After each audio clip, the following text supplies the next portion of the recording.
மனுஷங்க வேணா உங்களை ஆகாதுன்னு தள்ளி விட்டுருக்கலாம், இல்லை கூடவே இருந்து உங்களை பற்றி நல்லா தெரிஞ்சிருந்தோம் உங்களுக்கு விரோதமாக மனுஷங்க எழும்பியிருக்கலாம். ஒருவேளை வேலை ஸ்தலத்தில் இருக்கலாம், இல்லை ஏதோ ஒரு இடத்துல உங்கள் கூடவே இருந்து பேசி பழகிட்டு இன்றைக்கி உங்களுக்கு விரோதமாக எழும்பி உங்களையே பகைக்கிறாங்க அப்படின்னா, never say anything to them.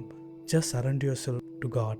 If you're in the right path, God will never let you down. Because நம்ம யோசேப்போட வாழ்க்கையில் பார்க்குறோம், யோசேப்புக்கு விரோதமாக தன்னோட சொந்த சகோதரர்களை எழும்புறாருங்க. இப்படி இருந்தும் கர்த்தர் யோசேப்பு ஒரு நாள் உயர்த்தினார்.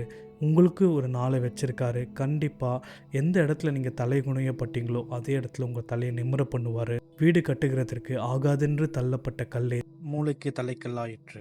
ஒருவேளை மனுஷங்களால் சோர்ந்து போய் என்னை யூஸ் பண்ணிட்டு தூக்கி போட்டாங்கன்னு நீங்கள் நினைக்கிறீங்கன்னா, கர்த்தர் உங்களுக்கு பிரத்யேகமாக பேசுகிற வசனம் இது தான். யார் வேணால் தூக்கி போட்டிருக்கலாம் உங்களை, ஆனால் கர்த்தர் இடத்துல உங்களை சரண்டர் பண்ணுங்கள். யாருக்கும் உபயோகப்படாத நீங்கள் கர்த்தருக்கு உபயோகப்படுவீங்க. ஆமென்.